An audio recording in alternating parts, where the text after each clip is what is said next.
Thank you for joining us.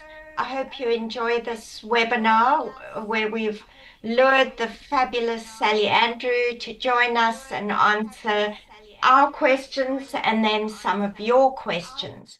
Sally was a social and environmental activist for decades.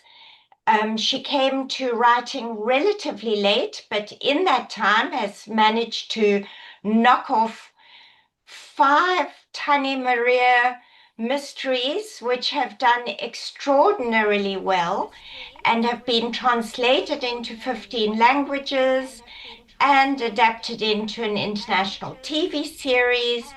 And the book she has just produced, Wild Things Never Die, is her fifth Tannie Maria novel. That's all I'm going to say because I think it's more interesting for Sally.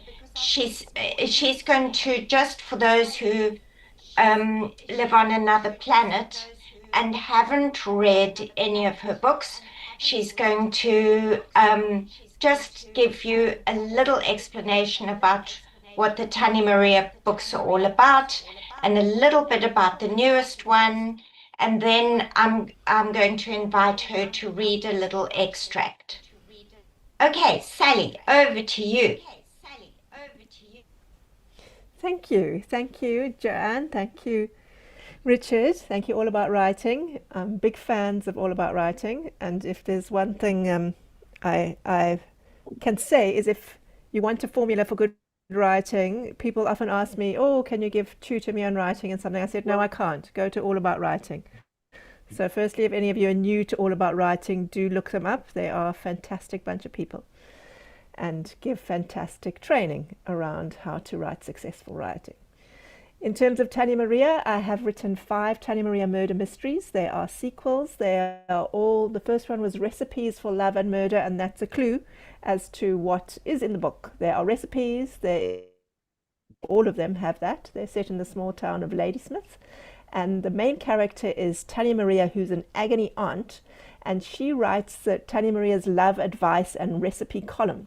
And in it, people write in asking for some advice on love-related issues, and she gives them some very grounded advice. She's half Afrikaans, half English, in her 50s, curvy and soft, maybe not in all the right places.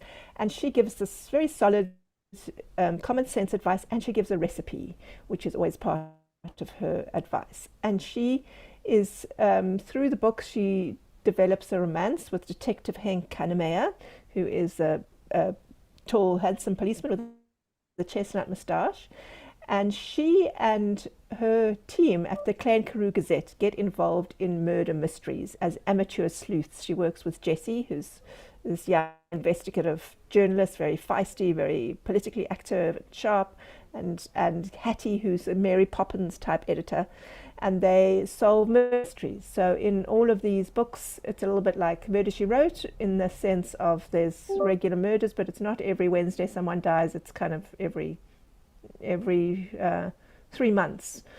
So the books are set in autumn, summer, winter. I've the first 4, and they all have recipes in them. So at the end of the book, there are 15 recipes, and I then produced a cookbook which contains all the recipes.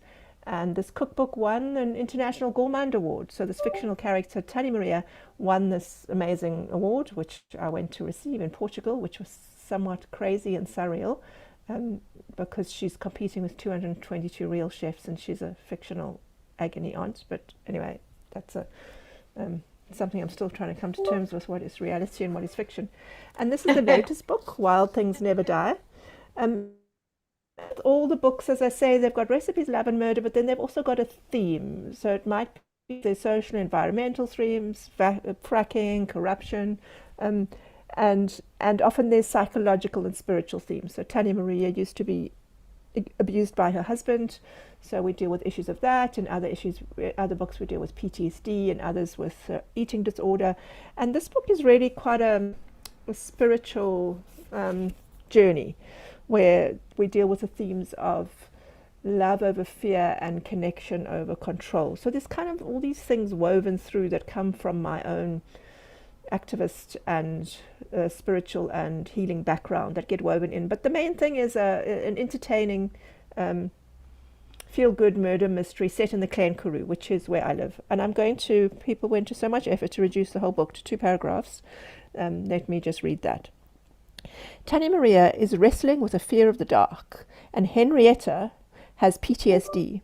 But this doesn't stop the intrepid agony aunt and her hen from going undercover with her fiancé, Detective Henk Kannemeyer, to the Karoo Wilderness Reserve. Their mission? Save the Vet Plankies. At the luxury game lodge, they spy on guests and support the anti-poaching unit in a battle against dangerous gangsters. Jessie attends the Succulent Symposium, which is tackling the poaching problem internationally. Then there is a murder, and some colourful suspects, including a barefoot artist, a botanist cowboy, a singing gardener, and a sangoma.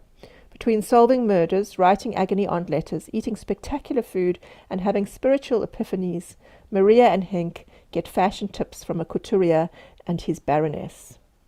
But fashion is forgotten when their own lives are at stake. Brilliant. Thank you. Cool. Can I go now? Go. Yes. Read your extract. Oh, okay. I've got my wrong glasses on. As I finish, this is from chapter 1. I like to have my first chapters have got to hold,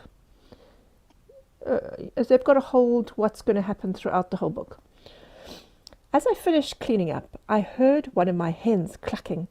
Not a happy, sleepy clucking, or a morning wake-up kick, but a frightened call. I opened the kitchen door, which is also my front door, and looked out onto the dark stoep. Beyond the veranda was the black veld. Just looking at the night made my heart run fast like a hamster on a wheel. Not long ago, I would have strolled down the side of my house in the starlight to check on my chickens. But now a knot tightened in my belly, and my breath became hard to find. I closed the door before the darkness could sneak into the house, and leaned my back against the door, breathing in to the count of 4, out to the count of 5, just like Rikus had taught us in the PTSD group. Post-traumatic stress disorder. Even the words made me feel stressed. Trauma, disorder. I thought I was over that whole blooming story. 4 in. 5 out. 4 in. 5 out. Breathing lower belly, letting go as I breathed out. My heart slowed and my tummy relaxed a little. As I headed for the bedroom, the clucking started again. Just one hen. If there was a jackal or rooikat or a leopard, all the chickens would be calling. I stroked Henk on his shoulder. He said. Sorry to wake you, I said. It's Henrietta. She's having nightmares again. She's a chicken. Could you maybe come outside with me? Chickens don't have nightmares. Ach, shame. I think she dreams about that jackal, the one that bit her, broke her leg. Hens don't dream. The jackal killed her friend. You want me to sing her a lullaby? Yeah, that's a good idea, I said, as I pulled on my pale blue dressing gown and sheepskin slippers. I was joking, he said. I stood by the bed. He sighed and sat up, pulled on his boxer shorts.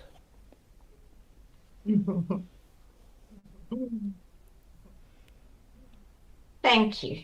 That's brilliant. Okay, so now I'm going to launch in and ask the first question, and then Richard and I are going to go turn and turn about for a while, and then eventually we'll turn over to you guys. Okay. So let me just break in at that point. So in the meantime, I think it would be useful for you to note down the question that you would like to pose to Sally. And then at a certain point, we'll invite you to type that into the what's his name box. Yeah. But think about it in the meantime. So that it's not a panicky last minute hunt for a question that you wanted to ask. Yes. Okay. Well, I want to ask a question, obviously, about character, since Tannie Maria is central to these books and has become most beloved. So I want to ask where she came from and how much of yourself is in her and how much time you spent developing her before you started writing, or did she develop along the way?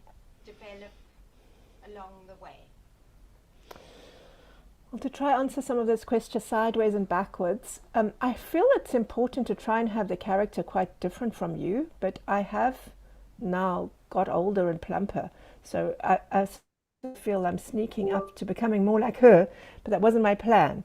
But where we do overlap is our love of the Klein Karoo.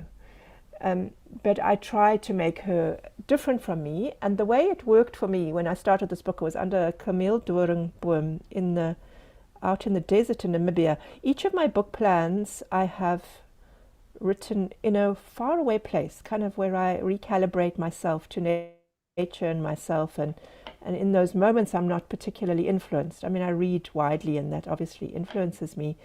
But I sat down and I strategized, what did I want to explore? And I think this occurs with the plotting of a lot of my books, is what am I interested in that I also think might have some overlap with others, that also has some archetypal interest.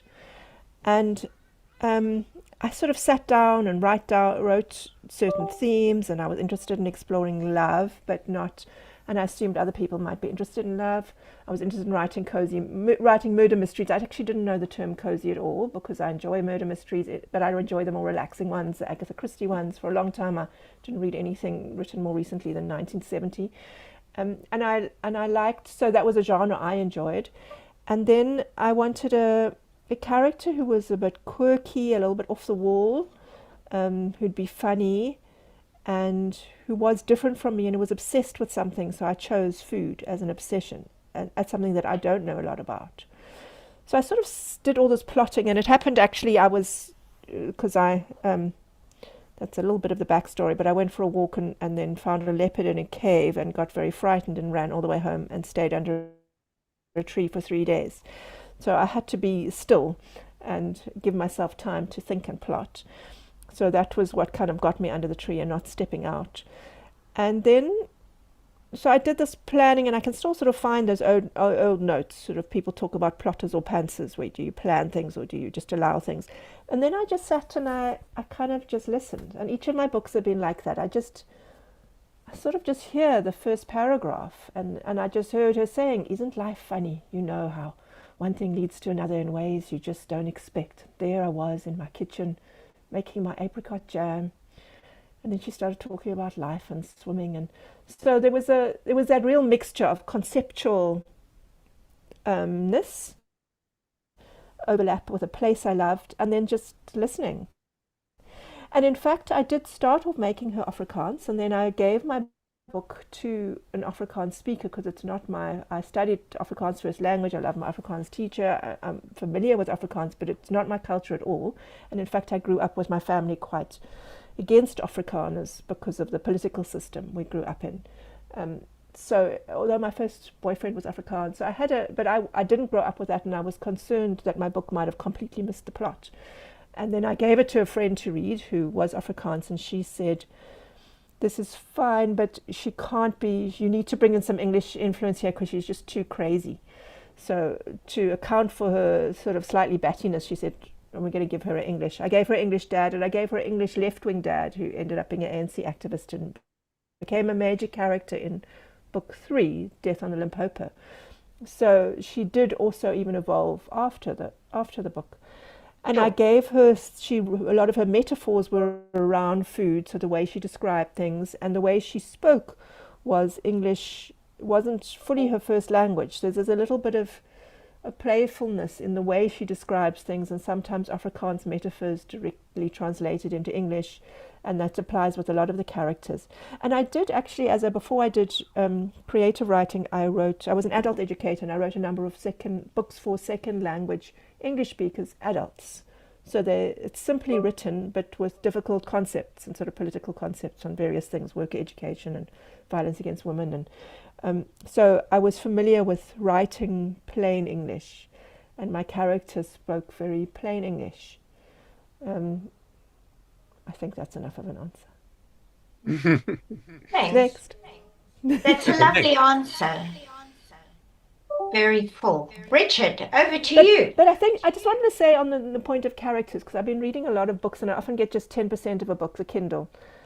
And I want to write my next book quite funny, so I downloaded what were lauded as humorous, cozy murder mysteries, which I didn't find that humorous. But what makes me stop reading or carry on reading a book is when I care about the character. And I think that's something you guys teach a lot as well. And you've got to like them, and they've got to be interesting, and they've got to be flawed.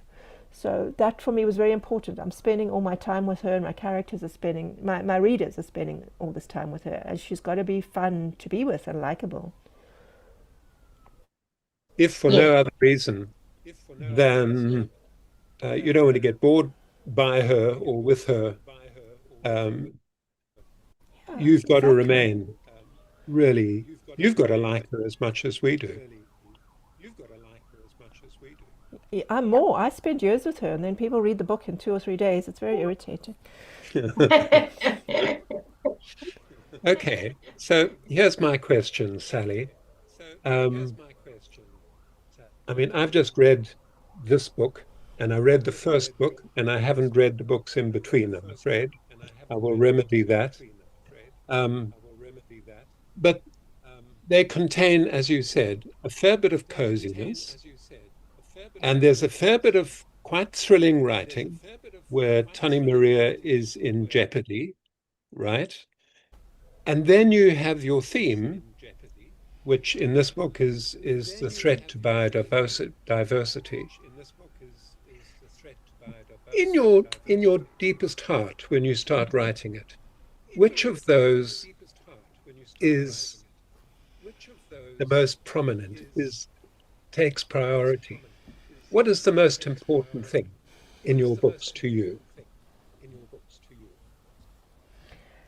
I think at this stage it's actually my personal psychological journey, but that carries it, the overlap between myself and Tannie Maria, that keeps me going. But those other things are all very important. Like there's got to be a good plot, there's got to be a interesting political message, and with a plant poaching, it's very dear to my heart, and I'm very affected by it. And I couldn't write the book until I could make up possible real solutions, or else it's too depressing for me.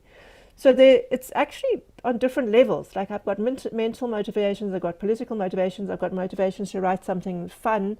But I think that the core of any book, and when I sit down now and I write down a book, I'm spending 3 years with that book.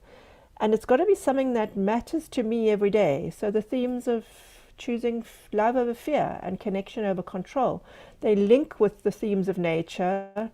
They link with understanding the politics. They link with Tannie Maria's personal journey around dealing with the dark and commitment to Henk. So the romance, there is always recipes, love and murder. So they all matter. But I think the one that sits in my heart is the emotional aspects. Yeah. And that's what carries it, and that I keep a good eye on. And also, obviously in this book, Henrietta's recovering from PTSD, so she's got a whole story arc. Will Henk sing her a lullaby? How will she get over her fear of the dogs? And so she's got a parallel sort of emotional journey that goes on there as well, which gives me a lot of play for the humor, because I like to laugh. And one of those, I love if I can reread my book and in the middle of scary near murder scene, there's just something going on with the hen and the bra around her neck, and I can laugh out loud. Then I'm having fun. So that is a big thing for me as well. I've got to be exploring that theme, but it's got to be fun. I'm not just going to therapy that I can, go to therapy for. But having fun really does matter to me. So I think there's that saying, yeah. No, I was going to say that, in fact, that goes back to character. I mean, it's the character that does who is funny. Yeah. And it's her She's take funny, on and the her world. way she sees things. Yeah, Exactly. so it's a straightforward situation, but she's looking at it like in this funny way, which is based on food or just slightly left field, Mm. and it's just I find it hilarious. And it's so I'm so lucky now actually that I'm a few books in because I don't spend time working her out. I just gooi her in a situation Yeah. and it's going to be funny. So she and her veldskoene going to a fancy game lodge with her chicken, it's just going to be funny. And I just got to move through the scenes with her, laughing at her, and then she's got to go spy on the guests in their rooms, and then jump in the shower to escape someone, and then walk out with water in her veldskoen, and it's just, it's very entertaining for me. It's But Yeah. you're actually, right, the character makes it funny. yeah, it's Throwing kind the of character in a situation slightly comes. off, in a off situation. Yeah, in a it's off situation. And even when in the action scenes, it's kind of ridiculous. There's this Tannie. She's climbed this hill and then she gets involved in like there's these massive armed battles going on, and she plays a role there, you know. Yeah. And even when she's in the crosshairs, something funny. It's just somehow. It's Yet just. she's I not think maybe absurd. We can not at all, and it's not slapstick. we can believe in her. And that humor comes from that close observation of this character and how she would behave. That's where the humor lies. It's not forced Yeah. or absurd or slapstick, as you say. Yes. It's just Yeah. her being herself, Yes. and it's Yeah. funny, and Yeah. just her relation. You're just everything. Like when she doesn't believe in running, and it's just her whole attitude to life, and she's very honest. She's not, yeah, as you say, she's not silly or slapstick or Yeah. um, Yeah. Yeah. I'm very Okay. lucky to have Well, met her. yes. um, so Tannie Maria is a series character. So, did you have to give some thought to how you would sustain or how you do sustain, reader interest in her as a character across multiple books without becoming predictable? I guess, how do you keep her growing and developing and surprising, both for your readers but also for yourself? Well, I think it's because I'm growing and I always link what she's working through to something I'm working through. So when I'm working through Yeah. jealousy, she's working through jealousy in a different way and with a very foodie take on it. So she's jealous of, the woman's cake. Um, so it's because I've got a big interest in healing, and I do biofield tuning with tuning forks on the side. And I've had a long journey of healing in my own life. I was chronically ill with ME, chronic fatigue syndrome. I spent decades literally in bed. Yeah. And I've explored various healing modalities. And I'm very interested in it. And I'm interested in evolving my soul um, through play rather than through suffering. But there's also, inevitably, as humans, there's a certain amount of suffering that we need to get through. And then I thought, well, let me suffer with this really funny character and give her nub of the issue, but a completely different person who deals with things in a completely different to me. She's so much more straightforward and unanalytical and just kind, and just focuses on the importance of kindness to herself, to others, to animals, to nature, to people. So she's got this philosophy that she reminds me of and teaches me of. But she's always growing. So, I mean, in some ways I was wondering a little bit, because this last book was quite a pinnacle of growth around spiritual growth and her connection with white lions and life and overcoming fear of the dark, but always linked with very concrete, grounded things, apart from the actual white lions, but her relationship with Hank and getting married. So I just keep her exploring along with me, and Yeah. so that although we explore very differently, she's got a theme. So I've got to, before I start the book, I actually start these days with what are the themes I want to explore in my life and what do I need to do. And in some ways, I know it sounds a little bit arrogant, but book 5, I'd set each of the books in different seasons. I was planning 4 books in a cookbook, and then I went on to book 5, which was a little bit beyond what I'd conceived of. And this, in some ways, I feel this was a real, a peak of something, of understanding, spiritual, psychological. And I'm a little bit like, well, what happens next? Then I thought, well, it happens next. Once you've sorted out and got on top of a lot of your junk, which we're all doing all the time, then you have more fun. So like I've started thinking now, I only just sat down 2 days ago to think about the next book, and I thought I want it to be the funniest of all the books. So we'll probably move on to a relationship thing, probably a wedding that's building up after this book.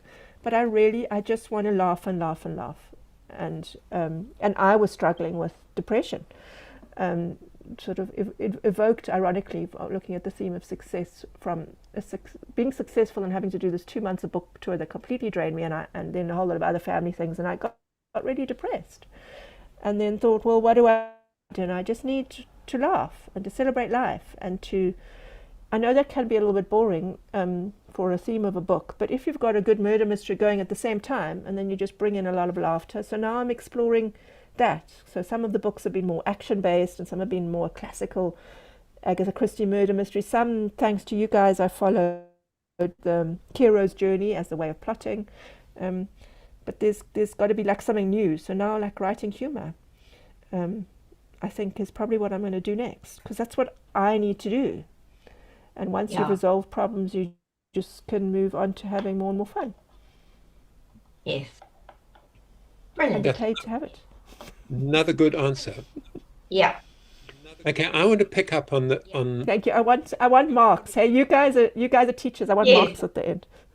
Oh, okay. I think we can give you marks now, shall we? And then see how Good much answer is fine. Is good enough. Okay, so I want to pick up on the fact on the issue that Josie raised, that this is a series. When you wrote the first Tannie Maria book, how much did you know about subsequent stories at that point, if anything? Much. Not much.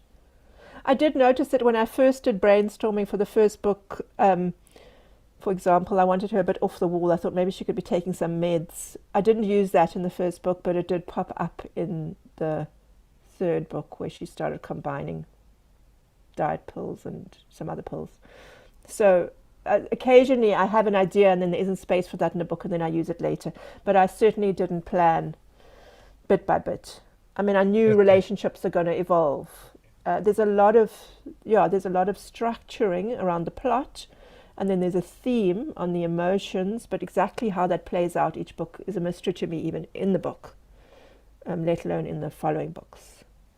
So you couldn't say that you had in mind a kind of grand arc across? No. No. Okay, that's fine. Now, a related question to that, this is a two-part question, is thinking about a series. If you knew then what you have learned since, what would you have done differently? I knew then what I have learned since. What would I have done differently? In terms of writing a series. Sure. Because a series is so different from writing a one-off. Yeah, I don't know. I sort of feel that, I think that over-plotting, I mean, I'm glad I didn't try and work it out, because something happens in the book that then shapes the next one. I think if I'd planned too much, I don't know, I can't think what I would have done differently. Pass. Okay. All right. I'm not thinking about a detailed plan, but about an understanding. Because what if I'd known? Oh, you know what I would do is I was actually thinking when we were having this, I want to get to this theme of what is success.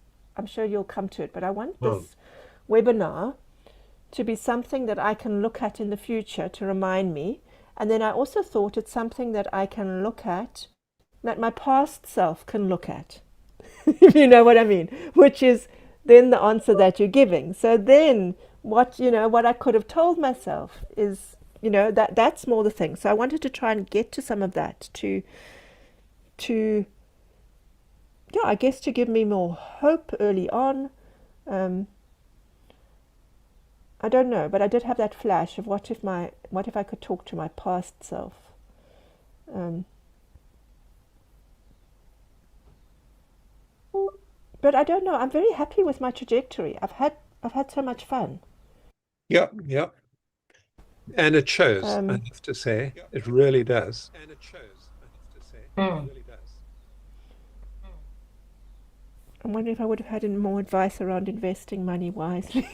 I've done that reasonably well. Because one book does well, there's no guarantee. I mean, when we get to talk about success, there's no such thing as like a one-off success. Something works and the next thing doesn't sell so well and the next one does and then you, but those are kind of details to the rest of the world. But in your own life, there's massive ups and downs. Um, I think I like that advice, and maybe I would have given it to myself in the past. That Elizabeth Gilbert's book Big Magic, which I can recommend, talks about just to be neither thrown by the success or the failure of your writing. It's just connecting and getting on with the writing. And that's where I sometimes get lost, and it's just the bum on seat, and your relationship with your writing is really what matters. Um, Advice I might have given myself is don't go on long book tours. Yes. Focus on your writing. Don't focus on leave the publicity to others, and focus on what you love doing and what you do best. So I guess if I could have been told that a year ago, I might not have burnt myself out in the last few months. But that's always a balance. Um, Yeah. and I don't know if it would have been true. Maybe you have to do what you do in order to learn to do to the next thing. I think, as we had in emails before, I think failure is the only way to success is failure, failing again and again and again. And Yep. I don't know how many rejections I had, not just on this book, but other books before. I don't think I'm exaggerating if I said I've been rejected 200 times. Hmm.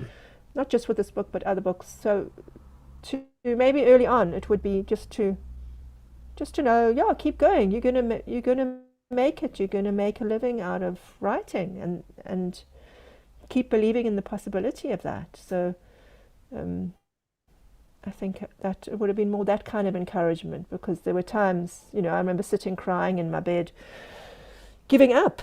Someone gave me feedback to my first draft of Recipes for Love and Murder, and they kind of said, it was a famous South African author, kind of said, sorry babes, you haven't got it, maybe if you send it to this editor, and then another editor, one who I paid from Gotham Writers Workshop a few weeks later, said, wow, I think you've got it, just take out these Afrikaans words. I think you've got to get you can reach a big audience with this, and I think you've really got something here. And that encouraged me enough to then write the second in the series, and then I ended up finding an agent for that.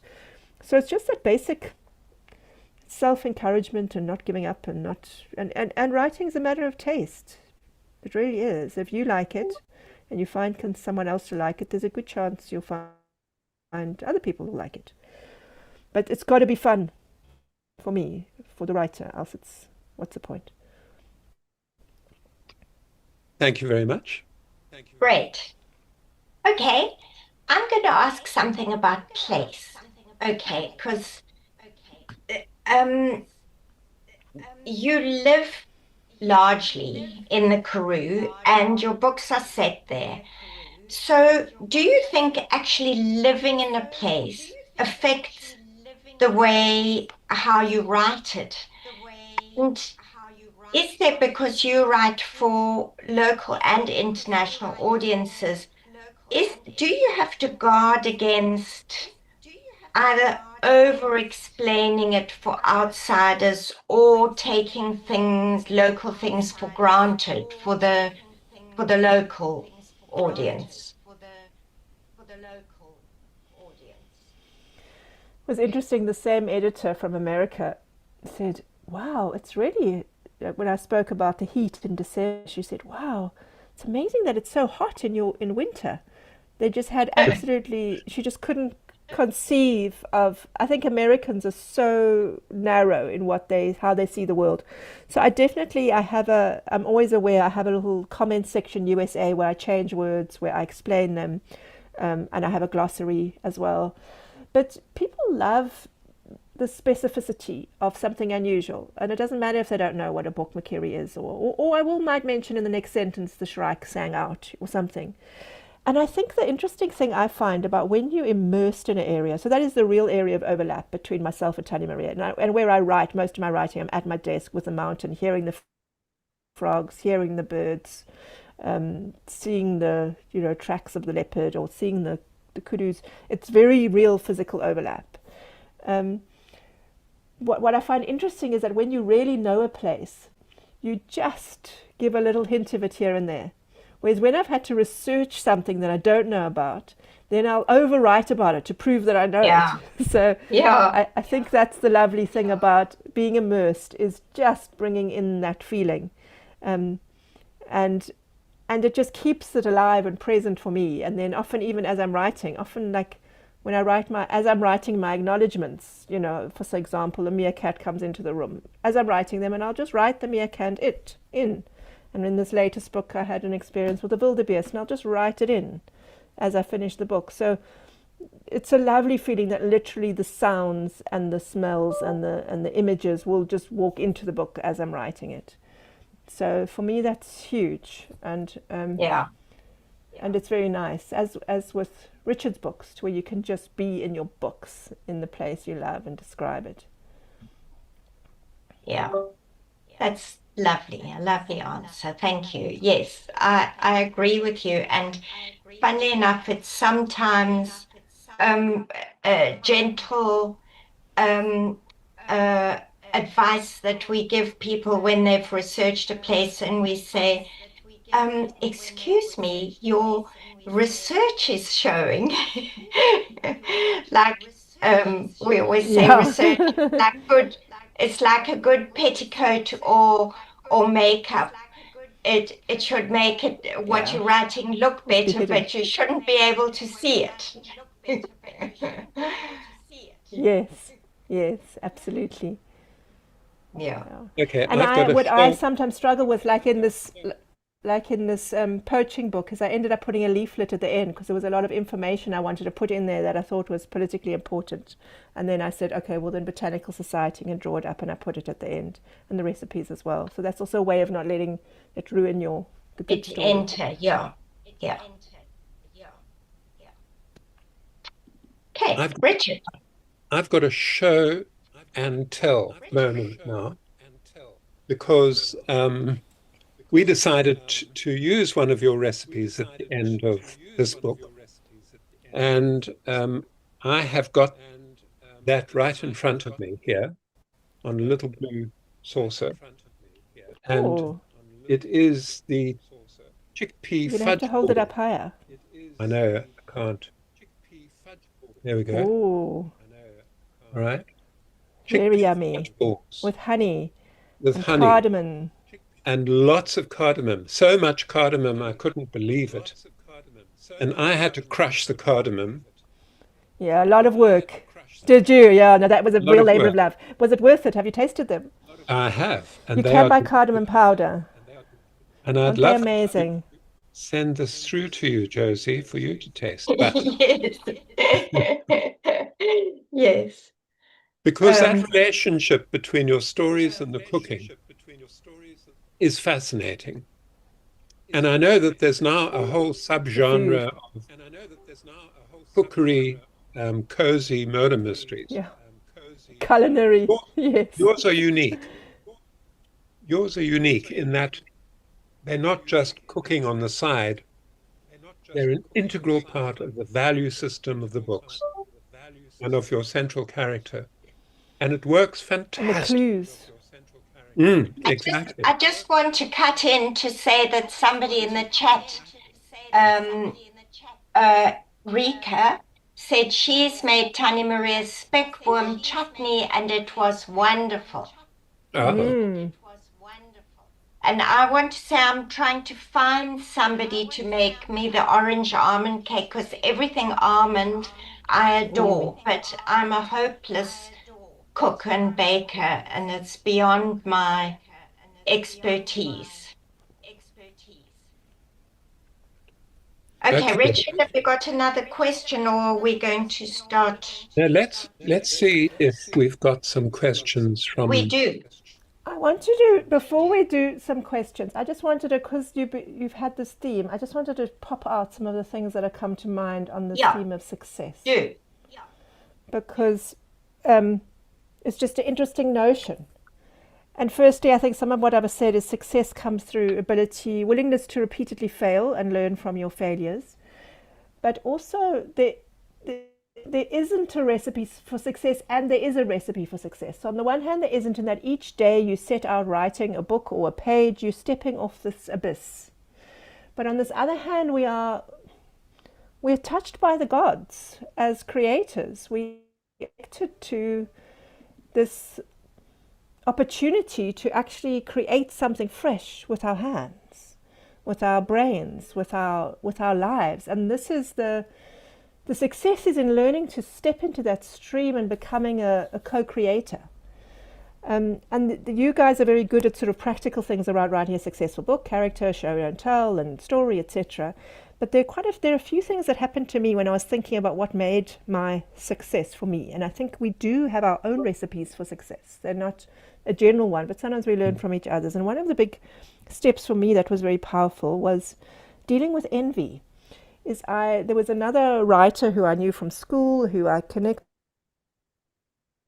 with life and this farm and this part-time work, and there plus had written these books and had won this award, and I found this envy in myself. And then I sat with it and said, this envy is showing me what I really want. And the envy was on the book writing and the awards for the books. And this is such a gift, because it's showing me what I want. And I'm going to be inspired by this person. If they can do it, I can do it. And it was this real shift in headspace for me, from envy to being inspired. And I can feel that now. Even I can read like an amazing book and I think, oh, well, why bother? If they've written that, why should I bother? It's just too good.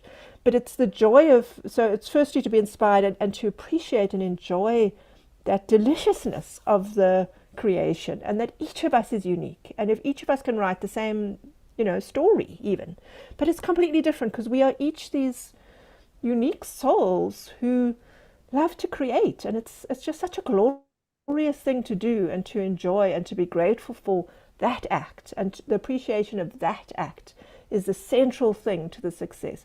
Yes, it's amazing. You need an agent. You need to get your books published. It's amazing to earn a living from your work. There is all those kind of successes. But those are sort of secondary, because I know people who have all that and they're not happy. They wake up ill and they don't enjoy what they're writing, and they haven't found that. Mandela quoted it, but it's from some famous educator, that overlapping point between where does my greatest joy overlap with the cry of the world. Because we love to do what we love, but we actually are also interconnected humans who want to offer something that helps others. So it's finding that, and it's unique for each of us. It might have the same name, but to feel into that, and the honesty of that, and the great self-respect and self-love, not just in an ego way, but appreciation of this gift, because it's such a blessing to be a writer. It's such a blessing to enjoy it, whether you make a living of it or you just write in your own diary or something. It's to thrill in that. And then all those critical voices, they will exist, they are there, but then they must just fall back. And then you can learn and play with the creator and the editor, and they can both be beautiful things. And your editor must be a coach. Your editor mustn't be a critic. Your editor's a coach. So you guys at All About Writing are amazing coaches. You give praise, you look for the right thing, you work with it. Most of us in our own heads don't have that. We haven't developed that coach. So those for me are just some of the things that popped out around what I perceive as success. And success is also really just appreciating your life every day. And when you fail, when you're miserable, there's always something you can learn. And there's always the option of a choice. So success is around reclaiming your choices, reclaiming your power, celebrating who you are, enjoying the bliss of writing, and just getting your bum on the seat. That's what I've been failing a lot at recently. And you can have all this other stuff, but unless you put your bum on the seat, have those hours, read Richard's Motivational Monday things. There's everything you need to know there. Just do it. Okay, that's my summary. Thanks. That was Okay, wonderful, actually. Yeah. very good. That's what I'll look Very to in good. future when I feel lost, and for my past self, to keep my past self catching up to the Yeah. present. All right. Okay. Should we move to some of the questions in the chat box? Please do. Have you got your eye on something? I have. Okay. There are two here that are interesting.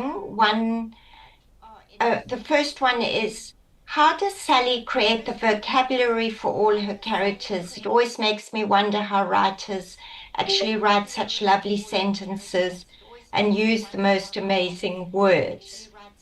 Um, so that's the first one. Shall I read the second one too? Because maybe they're sort of similar. I was going to The say that one is unanswerable. I know it might be, yeah. But actually there's No, I something think in let there. me just give a quick Finding the answer because there'll vocabulary be for the okay. different characters is Yeah. actually an important question. Yeah. But here is the second question, which is related to that. You've explained Tannie Maria and her quirks, but your other characters, are they based on people you know or a mix, or people you would like to have around you? Okay, so those two go together in a way. Well, they're just to say they're all inventions. I'll sometimes there used to be a friend who was called Maria who I'd ask with because she's Afrikaans but speaks a lot of English. Is how would you say dunking the rusk or dipping the rusk? Because my editor wants to change it to dunking. So then I'll check with her and she'll say no, dipping. But otherwise, it really is inventions. But I think it's a very important thing to consider your diction and your vocab, and it's very easy to make everyone speak the same. And you've really got to Mm, listen in and see. I kind of I feel the characters more than see them visually and hear their voices. Um, but what I have found, having said they're not based on anyone, I do write characters and then find that they exist. So, for example, I invented Pit Witboy based on the surname of a friend's child who was adopted, but was actually us in the leader of the Khoisan Revolution that I studied in the 80s. So I chose that name. And then, someone says, oh, my brother's Constable Witboy and he's in the Ladysmith Police. I had no idea of such things. So I do create characters and then find that they exist. And then I do use people's names because I've heard them around me. So, there's people on my nature reserve who Rickus and Henk. And then I get into a bit of trouble with some of those. Because they shouldn't be the same. So I did once base a character on some met, but then was advised by my overseas agents and that I shouldn't, that you can get into trouble for that. So I had this fantastic actual satanic mechanic character who I then had to write out and make up another satanic character because I couldn't. They didn't want me to. What's it? Soek die Bobbejaan achter die berg. Just you could get sued and libel and things. So I really got out of my way to try not to base it on anyone. But there are roles they play. So, for example, the anti-poaching unit. I spent a lot of time with Frank, the head of the AP unit, and learnt a lot and watched them training and got to know him and see their uniforms and stuff, but then invented a character very different from him who had a kind of Tourette syndrome and liked to leopard crawl and who wasn't him, who I described differently from him. So I kind of will deliberately make it different, but know research enough that the physical setting and the activities are real and well-founded. brilliant. Thanks. Okay. Richard, have you found one, or shall I found another one? You found another one. All right. Yeah. Okay, so this is from Marzan, who says she's having a book published next year, her debut, and she's starting to worry about people she knows reading her book. I know it's a normal fear, But what stresses her out is that, for example, family members will look at my character, her views and opinions or behavior, and associate that with me personally. How do I gently educate those who know me that the story is fictional and that there is a difference between me and the characters I created? I remember Barbara Kingsolver saying when she writes non-fiction, people question whether it's true, and when she writes fiction, people say it's based on a real life. I think you just, well, for starters, you just have that little line at the beginning, says that all characters are fictional, blah, blah, blah. You'll find it in other books. Put it in your books. And then the other thing I'm remembering was actually early on when my brother, I spoke to him and I said, I'm a, or how do you, he was asking, how do you define it? Are you a success? And I said, yes, how do you define it? And I said, I've stopped worrying about what other people think. So I think that's just something you need to develop. I mean, I also find, I mean, my own husband doesn't read my books, so I can write whatever I like. So people, yeah, it really is their problem. I don't know if you're talking about fiction or non-fiction, but either way, Fiction, it really is please. their problem. Fiction, yeah, no, then that's really it's fiction. It's there. If you're entitled to base things on people, if there's some criteria actually, if 8 people in a dinner party at a room can identify that same character, then there might be a potential you're basing it too strongly on someone, and then you can get sued for libel.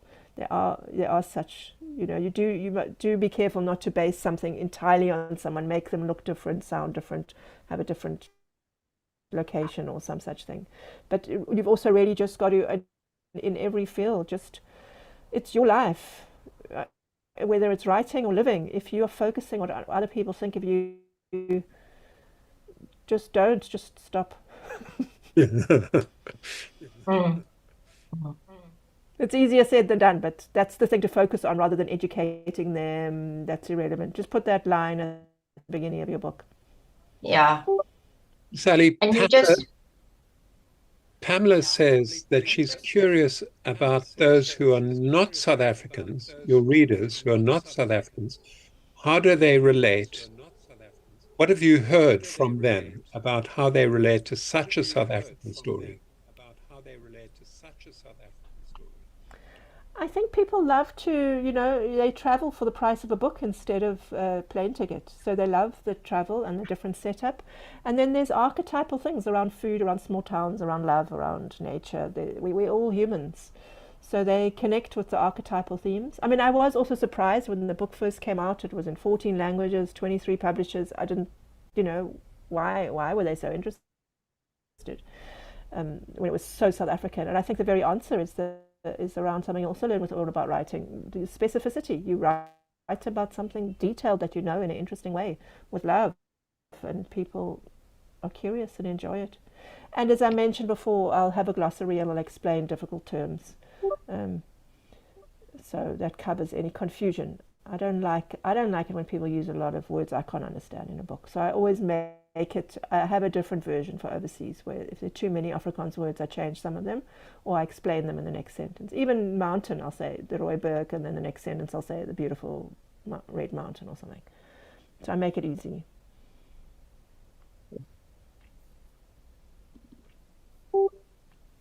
okay. Spotted another. Well, I had one that was sent in, and this somebody. Oh, oh, okay. Sorry. Let's answer this one in the chat box, and then we'll go to the sent in one. But shouldn't you be showing us what did you cook, Joanne? I don't What did cook, you bake? What did you bake?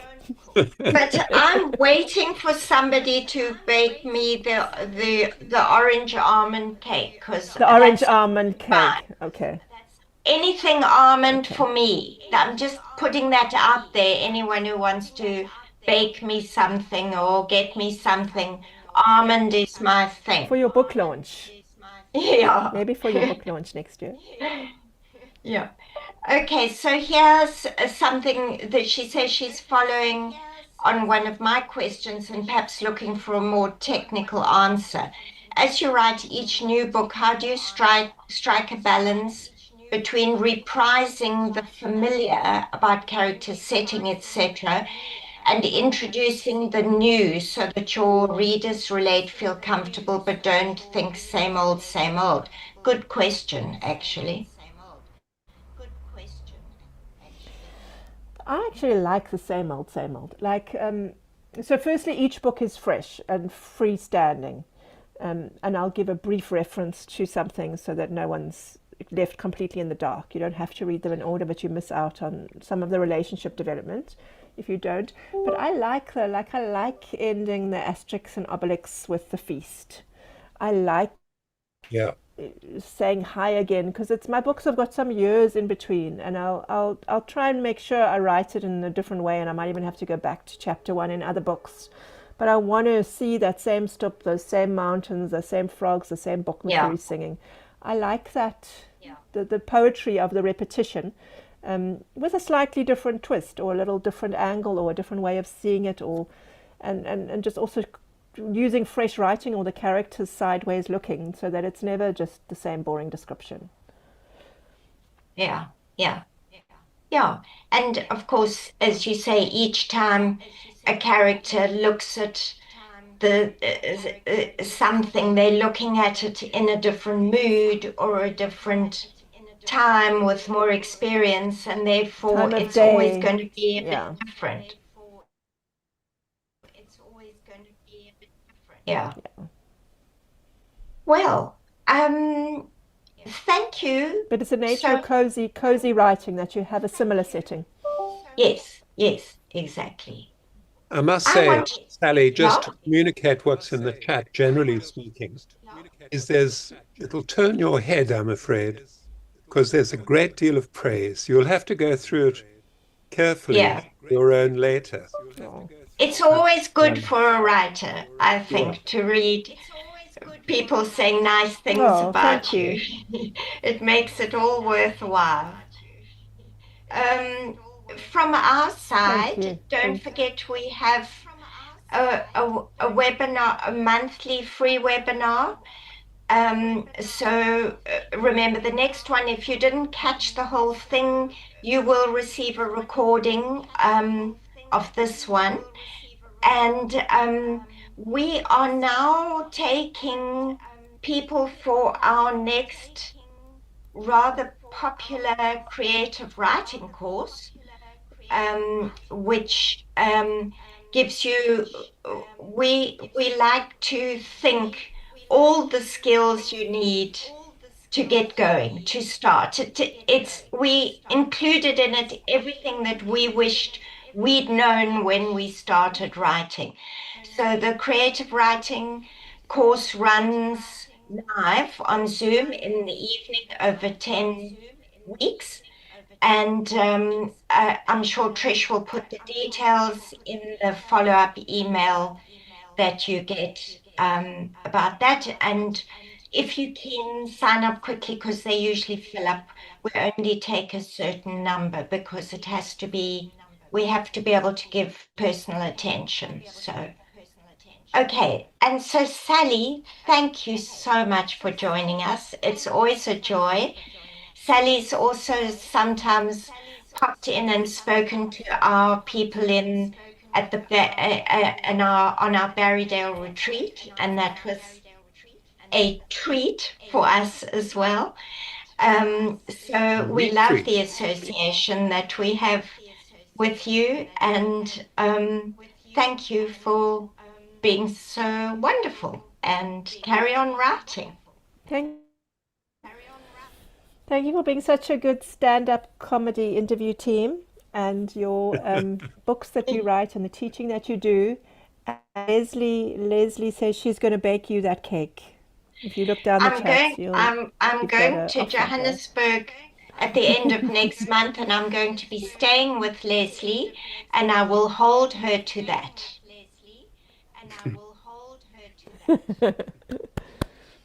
Thank you so much, everyone. Okay, Thank you for guys. reading and Thank you, enjoying my books. everyone. Thanks everyone for joining us as usual. Thank you. Without you, there's nothing. Yeah. In a word. Yeah.